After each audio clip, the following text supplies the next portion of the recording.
Hey guys, it's Taku. Welcome back to my channel. I hope you're all doing well. Today I'm here with a rare kind of video for this channel, it seems like. We're going to talk about some anime. We're specifically going to haul some of the anime that I've purchased over the past couple months. I used to be a very avid anime collector, and I've since downsized my collection a lot, really kind of to focus on the things that I would rewatch as opposed to just like to have for a single viewing, because honestly, if someone else can get more viewings out of it, I think that they should, and I should just pass it along, kind of a thing. So these are some of the new and notable things that I've picked up. Some of them are very specifically new releases, as in like they came out just last week, as you will soon see. First, I want to just revisit the end of last year with the Kizumonogatari Blu-rays. I think I never hauled these on my blog or my Instagram or my YouTube. I don't think I hauled them anywhere for you guys. So these are both the Blu-ray sets from Aniplex of America. I did buy them used on eBay just to finish my collection. So here is part 2, Nekketsu, and then here is part 3, which is Reiketsu. They complete this trilogy of one of my all-time favorite books. I really love the Monogatari series. I could open these, but again, this is like not a specifically like new release. It's just something that I bought quite a while ago. In fact, I've even taken out the soundtrack and I put it in my music case. So this is just the Blu-ray case. I love the gorgeous artwork. And here is a little art book flip through. I believe it's got some translated interviews, staff credits, track listings for the OST, and some still art and concept art and those kinds of frame things. And these are really neat booklets. They really provide a lot of good information, especially if you're only coming into it new. I thankfully have read this, so it's just cool to see how they've decided to make like adaptation changes. This is part 3. I actually have not watched these yet. I was gonna do a rewatch of the whole thing, and I remember I rewatched the first one and I never got around to rewatching all of it like I was supposed to. But I did pick these up, used on eBay from like the end of last year, and they were very late to be hauled, so I figured I'd include them in this video, even though it's literally mid-May. It also has a postcard set and things of that nature. But I just wanted to show you all 3 sets, and then here's my first one. I've had this for several years now, but there's all 3 sets. So there are those. And next I've got a newer set. This is Blackrock Shooter, the complete TV series. Okay, crazy story. This was like one of the first 10 anime I ever watched, and it was an O&A at the time, and it was such a weird experience because if you know this, you'll know that it combines like CG artwork with 2D animation in a very, at the time, inventive and artistic way. It's like this subject of Vocaloid, Nendoroid culture for years, and then it eventually got kind of overshadowed. I know there's a crazy new sequel coming up, or has already come out. I'm not really sure all the details of that. This is just the invertible cover from Discotek. But it's just like, oh my god, they license rescued Blackrock Shooter. This was like one of the OGs that I started.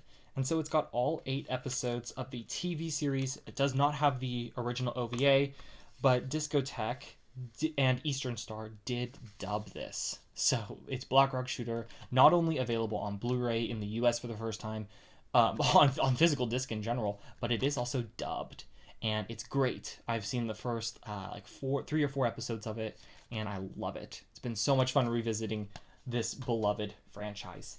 Next, I've got a very new and notable release. This is Mamoru Hosoda's Belle. It's from G-Kids. And as you can see, it's a very good movie by the Certified Fresh Rotten Tomatoes sticker right there. That seal of approval. There is a steelbook version of this from Target that is simply gorgeous. And I did not opt for it because I collect all of my G-Kid stuff in this format, just with the black spine. So I wanted all of mine to match. But if you get the Target one, definitely tweet me or at me on Instagram, because I would love to hear your thoughts. It has this artwork on it. The steelbook does. And it's really reflective. My friend Val actually picked it up, Val K Inc., and it's a gorgeous steelbook. I think it's actually enhanced on steelbook format. So very smart decision for them.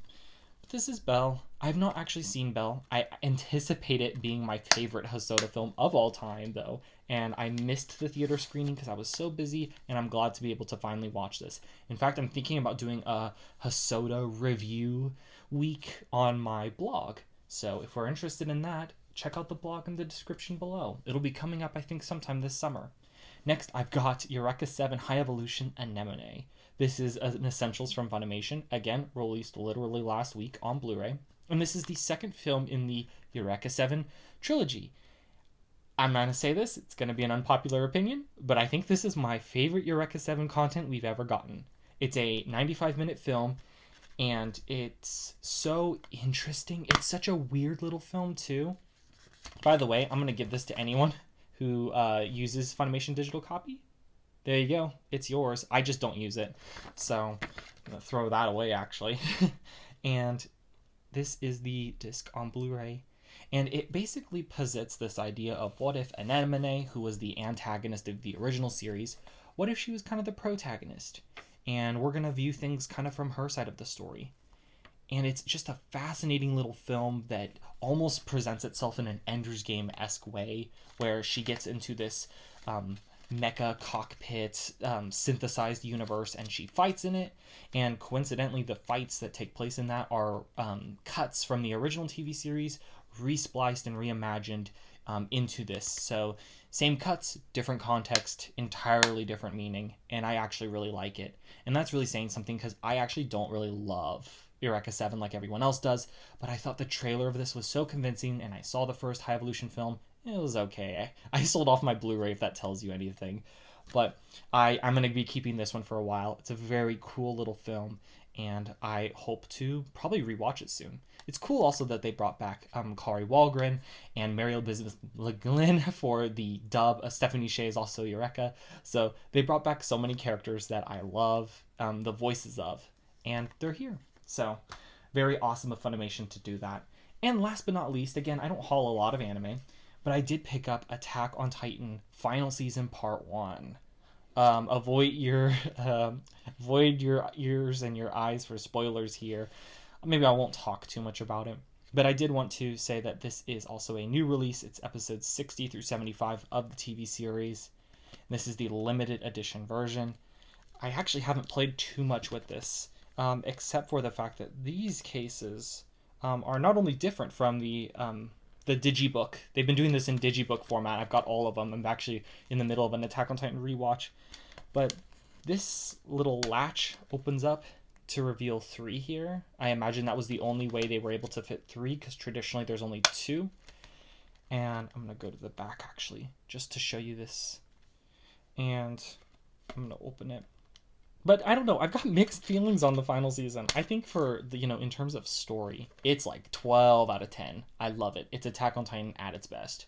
But it does a lot of things with the characters that I did not really love. Some people say that they saw it coming from the beginning. I obviously was not one of those people. But it's got some notes from Beyond the Wall, and I will flip through all of these. So yes, please do not look if you do not want to be spoiled about Attack on Titan. But it's been really fun rewatching this. Now that university's out for the summer, I've been rewatching all of Attack on Titan just to kind of put this all into context. And I will rewatch the final season along with part 2. I saved my watch of part 2. Oh, Warhammer Titan. Literally my favorite Titan, aside from the Colossal. But I've been saving my first initial watch of final season part 2 until I got this specific set, so that I could rewatch it all and have it very fresh in my memory. Because there's a lot that happens in the final season, and it would be remiss of me if I did not walk into it prepped and ready. So it's just crazy how they've been consistently doing these little comics, these chibi comics with it. And again, that Funimation decided to, wow, really cool. That Funimation decided to continue with the digibook thing. They did not have to, especially since they kind of completed their 3-wall motif with the limited editions. But I'm glad that they did. And then this box contains the art cards, and it's got some enamel pins. And in here, it's empty. Same thing. here is your copy of the Funimation digital code. If you get it, it's yours. Because I just simply do not use it. This was the back, by the way. This is the insert that came on the back. And here we go. These are the very reflective holofoil Japanese Blu-ray limited edition artwork. Very, very gorgeous artwork. I'm so glad we got these. Here is the one with Aaron and everyone. But my main problem with it is I don't like Aaron's attitude. I don't like the way he presents himself with the final season. So it gives me a lot of really mixed opinions.